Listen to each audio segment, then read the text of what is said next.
Good morning, everybody. Welcome to the Keto Mom page. My name is Stephanie, and I'm going to talk about training fleas.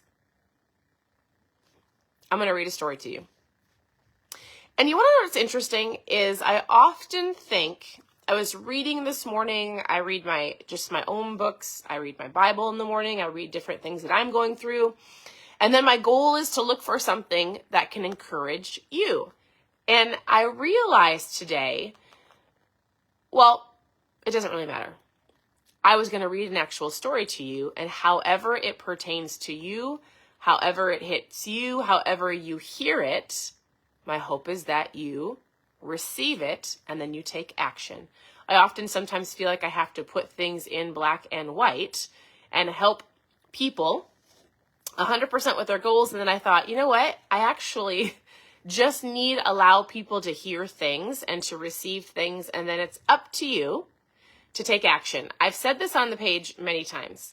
There is so much information to help you in any area of your life. There is no shortage of information in our lives. What you have to do and what you get to do and what you are blessed to do is to learn something and to put it into action, right?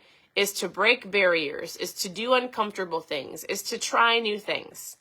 That is what you get to do if you want to reach the goals that you have on your heart, right? So, I would love for you to say good morning. Good morning to all of you. Thank you for tuning in. Your presence matters. I want to hear from you. So, good morning. Good morning, Erin.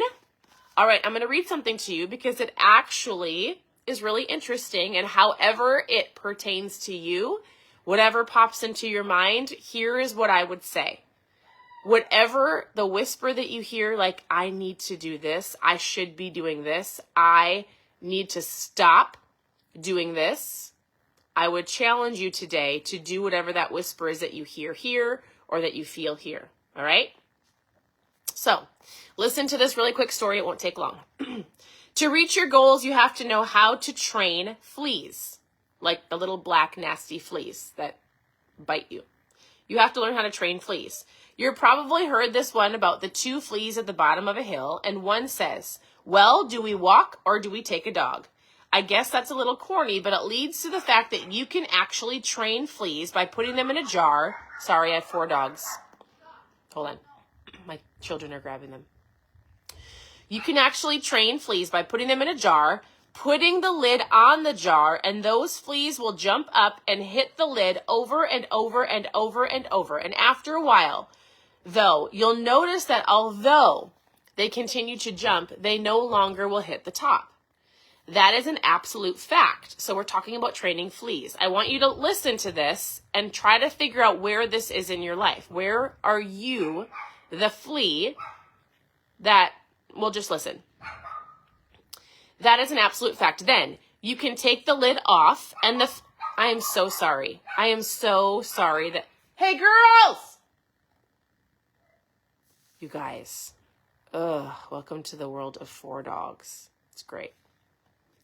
It's great. I often have to have lots of patience with them. All right. Then you can take the lid off. And the fleas will continue to jump, but they will not jump out.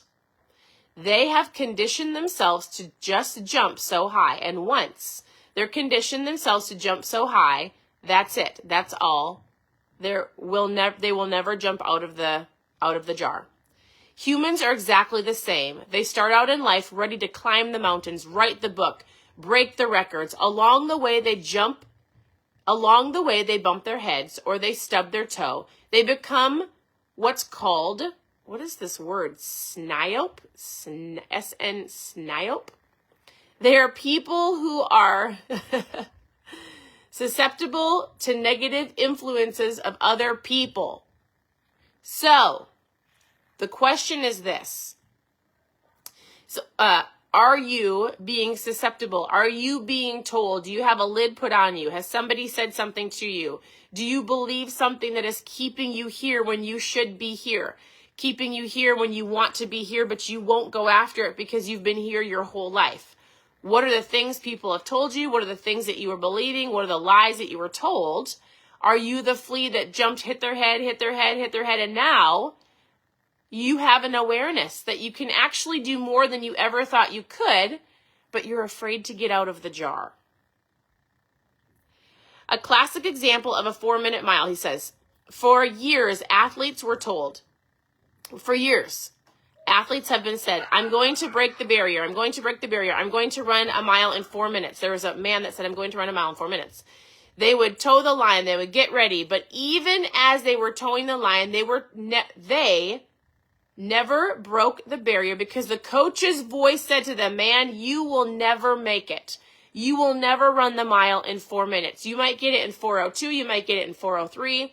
But there will never be a 4-minute mile ran. It's impossible. Nobody broke the barrier until Roger Bannister came along. First of all, Roger Bannister was a superb athlete. Second, he had a tremendous positive mental attitude. Third, he was a goal-setting personified, whatever that means, personified. He measured his strides. He had it broken down to the very minute, to every degree that he had to do to accomplish the goal that everybody said couldn't be done. The plans were set, and he ran a mile. He ran a mile in a little less than 4 minutes. One of the classic pictures of all time shows Roger Bannister crossing the line in 4 minutes. I'm sorry. There's a whole bunch to the story. I'm not going to read all of it. A lot of lessons in this event happened. The difference between winning and being second is very small. Second, too, it's not a very good idea to be looking back when you ought to be looking forward.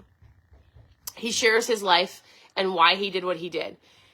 Since Roger Bannister broke the barrier, it has allowed thousands of people to run a mile in less than 4 minutes because of one man who didn't listen to the coach, who didn't listen to other people's viewpoints, who actually did what he believed he could do. It was this, and he actually took time to pace himself out, to make a plan, to figure it out, to do the work to get past the barrier of what people said he couldn't do.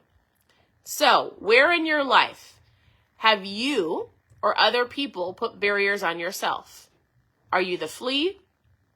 Have you listened to the coach that said it'll never be done? Have you stubbed your toe? Have you gotten hurt?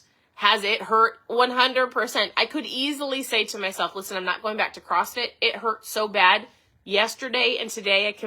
It took me, like every time I sit down, I go like this. Ugh! You guys, my body hurts so bad. Hurts so bad, like not in pain, but like I pushed and pushed and pushed, and it was a tough week. How often do we feel pain, feel the words of other people, have our own mindset talk us out of doing things that we know we can do, we need to do, we long to do, the things that we want to achieve, but we've put barriers on ourselves. That's what this is about. Breaking barriers. The last thing, that was it. And there's one more thing I wanted to say, and from another book I was reading. I read a lot of books throughout the morning.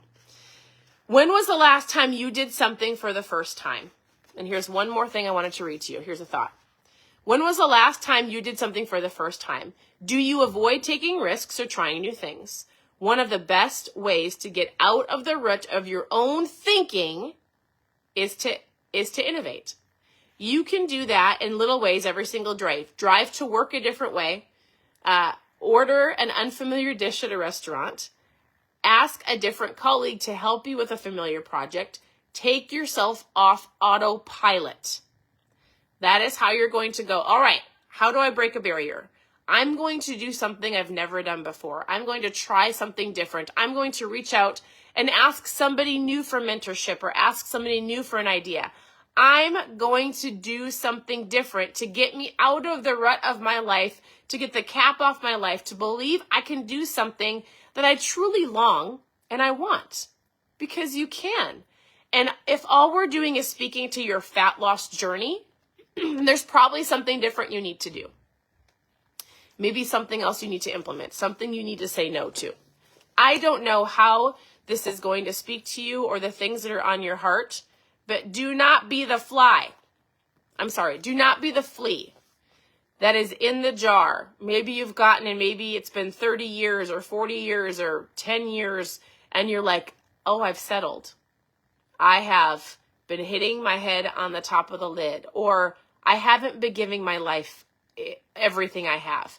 I haven't been going after the things I want to achieve. I have let other people, circumstances, environments, or my own mind limit me to what I truly know I can do. Whatever that means to you, I pray and I hope that you think about it today and that you actually figure out what that is, and then you take action. And it could be one little action. I don't know what that is for you, but you know. It could be a phone call.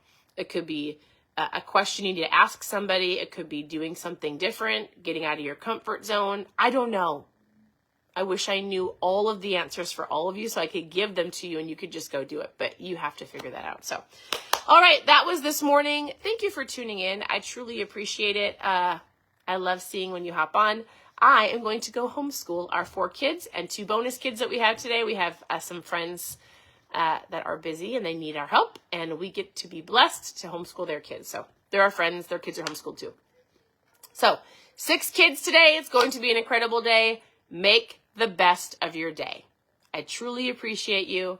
We hope all of us that are here, me and my 4 dogs, we hope that you have a great day. As always, you can always message me. You can head over to ketomomsecrets.com, and there's lots of different things over there. Otherwise, we'll talk to you soon. Bye, everybody.